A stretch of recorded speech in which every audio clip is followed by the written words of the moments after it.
Kubera channel స్వాగతం అండి. So మనకి ఈరోజు మార్కెట్ ఎలా ట్రేడ్ అయింది, రేపు ఎలా ఉండొచ్చునో చూద్దాము. మనకి నిఫ్టీ 50 వచ్చేసి 23,742 దగ్గర క్లోజ్ అయింది 98 పాయింట్స్ అప్తో. మేజర్గా మనకు వచ్చేసి స్మాల్ క్యాప్ ఇండెక్స్ అయితే మనకి అవుట్ పర్ఫామ్ అయితే చేసింది. ఓకే, ఆల్ ఇండిసెస్ మనకి పాజిటివ్లో ట్రేడ్ అయినా స్మాల్ క్యాప్ ఇండెక్స్ వచ్చేసి మనకి అవుట్ పర్ఫామ్ అయితే చేసింది. సో రేపు ఎలా ఉండొచ్చు అనేది మార్కెట్ ఒకసారి గమనిద్దాము. మనకి వచ్చేసి ఈరోజు మనకి 23,750 దగ్గర మనకి మార్కెట్ లెవెల్స్ క్లోజ్ అయినాయి కాబట్టి సో రేపు అనేది మనకి చూసినట్లయితే మనకి ఇది ఓఐ డేటా అండి. ఓఐ డేటా మనకి లెఫ్ట్ సైడ్ వచ్చేసి కాల్స్ ఉంటాయి, రైట్ సైడ్ వచ్చేసి పుట్స్ ఉంటాయి. సో మనకి 23,800 లెవెల్స్ క్రూషియల్ లెవెల్స్ ఎప్పుడైతే మనకి బ్రేక్ అవుతాయో, ఎందుకంటే నియర్ అబౌట్ 1 lakh ఓఐ అనేది బిల్డ్ అయింది. అందువల్ల ఏంటంటే మనకి 23,800 లెవెల్స్ ఎప్పుడైతే బిల్డ్ అవుతాయో ఎప్పుడైతే క్రాస్ అవుతుందో మనకి 24,000 లెవెల్స్ ఈజీగా, ఎందుకంటే 1.2 lakhs ఓఐ అయితే మనకి ఇక్కడ జనరేట్ అయింది. లేదు డౌన్ సైడ్ అయితే మాత్రం మనకి 23,700 అయితే బ్రేక్ అవ్వాలి. దెన్ మనకు వచ్చేసి నియర్ అబౌట్ 23,500 లెవెల్స్ అయితే మనకి క్యాచ్ అయ్యే ఛాన్సెస్ అయితే ఉంది. సో ఇది కూడా మనకి ఏంటంటే విత్ 50 పాయింట్స్ స్టాప్ లాస్, ఏదో అప్ సైడ్ 200 పాయింట్స్, ఏదో డౌన్ సైడ్ 200 పాయింట్స్ అయితే మనకు కనిపిస్తుంది. ఒకసారి మనం చార్ట్ రీడింగ్ కూడా చేద్దాం. ఓకే, సో మనం ఇక్కడ మనకి చార్ట్ రీడింగ్ చూసినట్లయితే నాకు ఈజీగా ఈఎంఏ ప్యాటర్న్ అనేది రేపు వచ్చేసి నేను ఈజీగా ఈఎంఏ ప్యాటర్న్ అనేది బ్రేక్ అవుతుంది. ఈఎంఏ ప్యాటర్న్ అనేది బ్రేక్అవుట్ ద్వారా మనం వచ్చేసి రేపు అయితే ట్రేడింగ్ చేద్దాము. ఎందుకంటే మనం చూసినట్లయితే మనకు వచ్చేసి ఈఎంఐ ప్యాటర్న్ ఇక్కడ చూసినట్లయితే మనకు ఆల్రెడీ బయింగ్ పొజిషన్ అయితే ఇచ్చిందండి. ఆల్రెడీ మనకి బయింగ్ సైడ్ అయితే ఇచ్చింది, మీరు అది ఒకసారి ఇక్కడ చూడొచ్చు. సో మనకి ఈఎంఐ ప్యాటర్న్ అంటే ఏదైతే మనకి బ్లూ లైన్ ఉంటుందో ఇప్పుడు మీకు మనము చూపిద్దామండి. ఎప్పుడైతే మనకి బ్లూ లైన్ ఉంటుందో, సో ఇక్కడ చూడండి మనకి ఇది ఎక్స్పోనెన్షియల్ మూవింగ్ యావరేజ్ అండి. ఇది వచ్చేసి ఎక్స్పోనెన్షియల్ మూవింగ్ యావరేజ్. సో దీని యొక్క డౌన్ సైడ్ దీనికి టచ్ అవ్వకుండా డౌన్ సైడ్ ఒక క్యాండిల్ అనేది ఫామ్ అయింది. సో ఇది వచ్చేసి ఒక సిగ్నల్ క్యాండిల్. ఇది ఎప్పుడైతే మనకి అప్ సైడ్ బ్రేక్ అవుతా ఉంటుందో విత్ ఈ మూవింగ్ యావరేజ్ కూడా క్రాస్ అవుతా ఉంటుందో, అప్పుడే మనం వచ్చేసి ఈ యొక్క ఎంట్రీ పాయింట్ అనేది తీసుకున్నాం. సో 23,750 అనేది మనకి ఆల్రెడీ ఎంట్రీ అనేది ఇచ్చింది. 23,750 అనేది ఆల్రెడీ మనకి ఎంట్రీ ఇచ్చింది. అండ్ మనం మోర్ ఓవర్ 23,720 అనేది స్టాప్ లాస్ అనేది తీసుకోబోతున్నాం రేపు. ఓకే, సో మీరైతే ఇది తీసుకోండి. నాకు వచ్చేసి ఫస్ట్ టార్గెట్ 23,800. ఇది కనుక మనకు క్రాస్ అయినట్టయితే మంచి అప్ సైడ్ మూమెంటం అయితే ఉంటుంది 24,000 దాకా. ఓకే, 24,000 దాకా. కాకపోతే రేపు వచ్చేసి నిఫ్టీ ఎక్స్పైరీ ఉంది కాబట్టి సో మనం వచ్చేసి ఎక్కడ తీసుకోవాలనుకున్నామండి, 23,700 లెవెల్స్ డౌన్ సైడ్ మనం వచ్చేసి సెల్లింగ్ సైడ్కి వెళ్దాం అనుకున్నాము విత్ 23,500 లెవెల్స్. ఇది చూడండి 23,500 లెవెల్స్. సో మనకి డౌన్ సైడ్ వచ్చేసి మనకు ఫస్ట్ టార్గెట్ 23,600 తీసుకుంది. అది కూడా బ్రేక్ అయితే మనకి 23,000 మనకు వచ్చేసి 500 లెవెల్స్ అనేది మనకి డౌన్ సైడ్ టార్గెట్ 1 టార్గెట్ 2 అనేది పెట్టుకోండి. మనకి ఈవెన్ అప్ సైడ్ కూడా టార్గెట్ 1 టార్గెట్ 2 చెప్తున్నాను కదా. 23,800 అండ్ దెన్ 24,000 మనకు వచ్చేసి రౌండ్ ఫిగర్ వచ్చేసి మనకి up side target, down side target వచ్చేసి టార్గెట్ 1 టార్గెట్ 2. మీకు జాగ్రత్తగా చూడండి, అర్థమైంది అనుకుంటున్నాను. ఇది మనం వచ్చేసి ఈఎంఐ ప్యాటర్న్ ద్వారా రేపు వచ్చేసి మనము ట్రేడ్ చేయబోతున్నాము. సో ఈఎంఐ ప్యాటర్న్ ద్వారా మనం రేపు ట్రేడ్ చేయబోతున్నాం. మంచి మూమెంటం ఈ రోజు వచ్చేసి 1:2 అయితే మనకి అప్ సైడ్ వచ్చేసి 1:2.5 వచ్చింది, డౌన్ సైడ్ అయితే 1:1 వచ్చిందండి రిస్క్ రివార్డ్ రేషియో. సో 1:1 అనేది రిస్క్ రివార్డ్ రేషియో చెప్తున్నాను. నాకు కాల్ ఆప్షన్ సైడ్ నాకు 1:1.5 1:2.5 వచ్చింది. అదే నాకు డౌన్ సైడ్ వచ్చేసి 1:1 వచ్చిందండి. So put option side. So అదే విధంగా ఈ రోజు కూడా మనం ఒక target prices, so market up side move అయితే ఏ లెవెల్స్ బ్రేక్ అయితే మనం ఎంట్రీ అవ్వాలి, డౌన్ సైడ్ ఏ లెవెల్ బ్రేక్ అయితే మనం ఎంట్రీ అవ్వాలి అనేది కూడా క్లియర్గా చెప్పాము. 1:4 స్ట్రాటజీ రేపు వాడుతున్నాము. సో రేపు 1:4 స్ట్రాటజీ వాడుతున్నాము. ఓకే, అండ్ బ్యాంక్ నిఫ్టీ మనం ఒకసారి చూద్దాము. సో ఇది కనుక మనం బ్యాంక్ నిఫ్టీ ఒకసారి చూద్దామండి. ఈ రోజు లెవెల్స్ ఎలా మనకి వర్కౌట్ అయింది, రేపు ఎలా ఉండొచ్చు అనేది చూద్దాము. సో మనకి 2025 ఈ రోజు వచ్చేసి మనకి మార్నింగ్ సో ఈ 50,800 లెవెల్స్ డౌన్ సైడ్ బ్రేక్ అయింది. అందువల్ల ఏంటంటే మనకు వచ్చేసి నియర్ అబౌట్ 50,500 అంటే నియర్ అబౌట్ 300 పాయింట్స్ మనకి ఎర్లీ అవర్స్లో ఇచ్చిందండి. సో మనకి డౌన్ సైడ్ ఎప్పుడైతే మనకి బ్రేక్ అయిందో మనం అప్పుడే టేకప్ చేసుకోవాలి ట్రేడింగ్.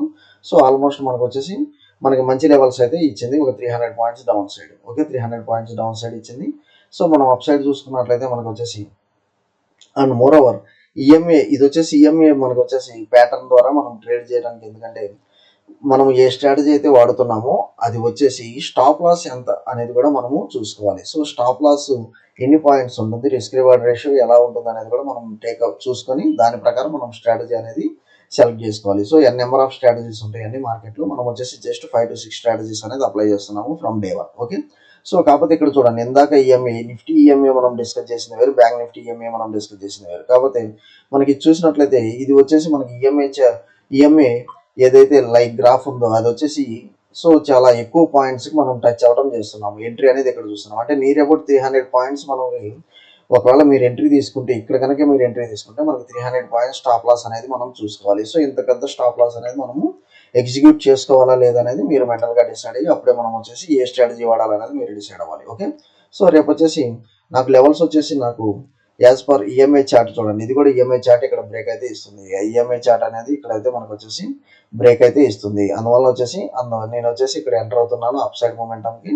అండ్ ఇక్కడ వచ్చేసి 51,100 దగ్గర ఎంటర్ అవుతున్నాను విత్ 51,000 రౌండ్ ఫిగర్. అంటే మనకు వచ్చేసి 100 పాయింట్స్ స్టాప్ లాస్ మనం తీసుకుంటున్నాను.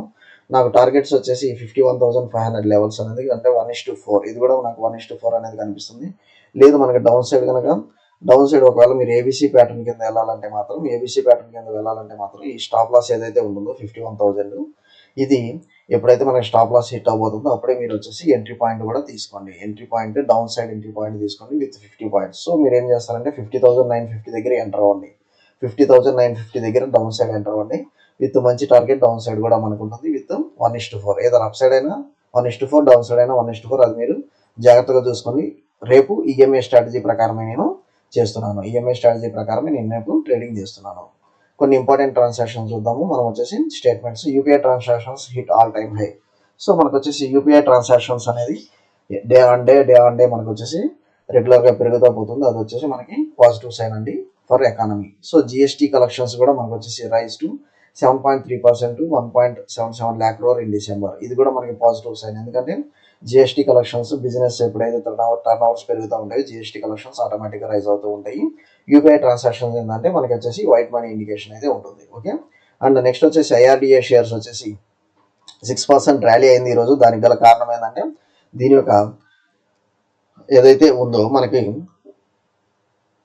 సో లోన్ డిస్బర్స్మెంట్ అన్నాం కదా, అది వచ్చేసి మనకి 41% Q3 అనేది 41% జంప్ అన్నట్లుగా చూపిస్తున్నారు. ఐఆర్డిఏ అంటే Indian renewable energy development agency. So ఇది వచ్చేసి మనకి ఫండింగ్ ఇస్తుంది. ఏదైతే రెన్యూబుల్ ఎనర్జీ సోర్సెస్ కంపెనీస్ ఉంటాయో దానికి ఫండింగ్ ఇస్తుంది. అందువల్ల అది వచ్చేసి లోన్ డిస్బర్స్మెంట్ 41% పెరిగింది కాబట్టి దీని యొక్క టర్న్ ఓవర్ కానీ ప్రాఫిట్స్ కానీ బాగుంటాయి అన్నట్లుగా మనం చూస్తున్నాము. నెక్స్ట్ వచ్చేసి తమిళనాడు గవర్నమెంట్ అదానీ మీద ఇంకో పిడుగు పడింది. తమిళనాడు గవర్నమెంట్ వచ్చేసి అదానీ ఎనర్జీ సొల్యూషన్స్కి ఏదైతే కాంట్రాక్ట్ ఉందో అది క్యాన్సిల్ చేసింది. ఓకే. అది క్యాన్సిల్ చేసింది. అందువల్ల ఏంటంటే అదానీ ఎనర్జీ సొల్యూషన్స్ కానీ అదానీ గ్రీన్ ఎనర్జీ కానీ మనకి నెగిటివ్లో ట్రేడింగ్ అయ్యే ఛాన్సెస్ అయితే ఉంటుంది. ఓకే. నెక్స్ట్ వచ్చేసి మారుతి అనేది ఈరోజు బాగా మనకి పికప్ అయింది స్టాక్ ప్రైజెస్. ఎందుకంటే December sales increases by 30%. So ఈ ఇంపార్టెంట్ అప్డేట్స్ ప్రకారం మనకి స్టాక్ మూమెంటం ఉంటుంది. ఆ మూమెంటం కూడా ఎలా ఉంటుంది అనేది మనం ఒకసారి ఇక్కడ వచ్చేసి చార్ట్ ద్వారా చూద్దాం. ఓకే. సో మారుతి సుజుకి చూడండి. సో మనకు వచ్చేసి డిసెంబర్లో సేల్స్ 30% ఇంక్రీజ్ అయినట్లుగా మనం ఇక్కడ చూస్తున్నాము. అండ్ రేపు వచ్చేసి మనకు మంచి జంప్ వచ్చిందండి. మనకు వచ్చేసి మంచి జంప్ వచ్చింది అండ్ మంచి బ్రేక్అవుట్ కూడా మనకి వచ్చింది. కాబట్టి నేను రేపు వచ్చేసి ఈవెన్ 1,800 నియర్ అబౌట్ మనకు వచ్చేసి 1,940. సో ఒకవేళ దీన్ని మీరు టార్గెట్గా పెట్టుకోవాలనుకుంటే మాత్రం నాకు రేపు అగైన్ ఇది బుల్లిష్ మూమెంటం ఉండొచ్చు అన్నట్లుగా వస్తుంది. ఇంకో 300 పాయింట్స్ అప్ సైడ్ మూమెంటం అయితే ఉండబోతుంది. అది మీరు చూడొచ్చు. కాకపోతే ఏంటంటే మన మారుతిలో దగ్గర నియర్ అబౌట్ 13,500 నుంచి బాగా కరెక్షన్ అయితే వచ్చింది. అందువల్ల ఏంటంటే వన్స్ ఈ లెవెల్ ఎప్పుడైతే మనకి బ్రేక్ అవుతూ ఉంటుందో ఆల్రెడీ ఈ లెవెల్ అయితే మనకి ఎప్పుడైతే బ్రేక్ అవుతూ ఉంటుందో 11,350 లెవెల్స్, దెన్ మనకు వచ్చేసి షార్ప్ అప్ మూవ్ ఉంటుంది నియర్ అబౌట్ 12,200 దాకా మనకి షార్ప్ అప్ మూవ్ అయితే ఉంటుంది. సో ఈ గ్యాప్ ఒకటి వచ్చేసి మనకి ఫిల్ అవుతుంది. ఎందుకంటే ఇది వచ్చేసి మనకి ఒక డబ్ల్యూ ప్యాటర్న్ ఫార్మేషన్ అనేది బ్రేక్ అయితే అవుతుంది. డబ్ల్యూ ప్యాటర్న్ ఫార్మేషన్ బ్రేక్ అయితే అవుతుంది. సో మీరు వన్స్ ఇది బ్రేక్ అవుతూ ఉంటే ఇమీడియట్గా మీరు వచ్చేసి బై చేసుకోండి. ఎందుకంటే ఈ గ్యాప్ అయితే ఇది ఫిల్ చేయబోతుంది. ఈ గ్యాప్ వచ్చేసి ఇదైతే ఫిల్ చేయబోతుంది 12,400 నెక్స్ట్ టార్గెట్ దానికి Maruti Suzuki. Okay. Next Suzlon వచ్చేసి ఇంపార్టెంట్ అప్డేట్స్ మనం 2 days బ్యాక్ చెప్పాము. ఎప్పుడైనా మనం ఇంపార్టెంట్ అప్డేట్స్ చెప్పినప్పుడు ఒకవేళ ఆ డే కనుక రియాక్ట్ అవ్వబోయినట్లయితే నెక్స్ట్ డే వచ్చేసి మనకి ఇమీడియట్గా వచ్చేసి మనకి పాజిటివ్ సైన్ ఉంటుంది. అందువల్ల ఏంటంటే మీరు సో ఏదైతే ఉందో అది వచ్చేసి మనకి అప్పర్ సర్క్యూట్ అనేది మనకి ఈవెన్ చూడండి 1 candle 2 candles అప్పర్ సర్క్యూట్ అనేది బ్రేక్ అయింది. మనకి ఫార్మేషన్ జరిగింది. మనకు వచ్చేసి నియర్ అబౌట్ మనకి నెక్స్ట్ టార్గెట్ 70 రూపీస్ అన్నట్లు చూస్తున్నాము. కాకపోతే మనకు వచ్చేసి ఇది అప్పర్ సర్క్యూట్ కాబట్టి రేపు మనకి కొనడానికి అయితే ఛాన్స్ ఇవ్వండి. ఓకే. సో ఐఆర్ఈడిఏ వచ్చేసి మంచి బ్రేక్ అయితే అవుతుంది, ఏబిసి ప్యాటర్న్ బ్రేక్ అయితే అవుతుంది. మీరు వచ్చేసి 222 ఈ కరెంట్ లెవెల్స్ మీరైతే బై చేయండి. మనకు వచ్చేసి ఫస్ట్ టార్గెట్ వచ్చేసి నేను అబౌట్ 240 లెవెల్స్ ఫస్ట్ టార్గెట్ తీసుకుంటున్నాను. సెకండ్ టార్గెట్ వచ్చేసి నాకు 265. చాలా రోజుల తర్వాత మనకి ఐఆర్ఈడిఏలో మూమెంటం అయితే కనిపిస్తుంది. సో మంచి లెవెల్స్లో ఉండండి, ఎందుకంటే ఆల్ టైమ్ హై వచ్చేసి మనకి 310 రూపీస్ కనిపిస్తుంది. సో నియర్ అబౌట్ 100 పాయింట్స్ మనకి గ్యాప్ అయితే ఉంది. Okay, so Adani energy solutions మనకైతే నెగిటివ్ ఇంపాక్ట్ అయితే క్యారీ అవుతుంది. ఇది ఫర్దర్ వచ్చేసి నాకు 765 టార్గెట్స్ అయితే కనిపిస్తుంది. విత్ స్టాప్ లాస్ వచ్చేసి మీరు వచ్చేసి ఒక 20 పాయింట్స్ స్టాప్ లాస్ పెట్టుకోండి. ఓకే, సో నేను వచ్చేసి రేపు ఈ యొక్క స్ట్రైక్ ప్రైజెస్ నిఫ్టీ రేపు ఎక్స్పైరీ కాబట్టి 23,750 23,750 కాల్ ఆప్షన్ పుట్ ఆప్షన్ అనేది బై చేశాను. రేపు మన గ్రూప్ ద్వారా వచ్చేసి మనం రికమెండ్ చేస్తాము. సో టిప్స్ ఇస్తాను. రేపు మనం వచ్చేసి ట్రేడ్ చేయబోతున్నాము. నిఫ్టీ మనకి కాల్ ఆప్షన్ బై చేయాలా పుట్ ఆప్షన్ బై చేయాలంటే వన్స్ మార్కెట్ ఓపెన్ అయిన తర్వాత మనం వచ్చేసి రేపు అయితే ఎంటర్ అవుతాం. ఓకే, సో థ్యాంక్ యూ అండి. Follow for important updates Kubera channel.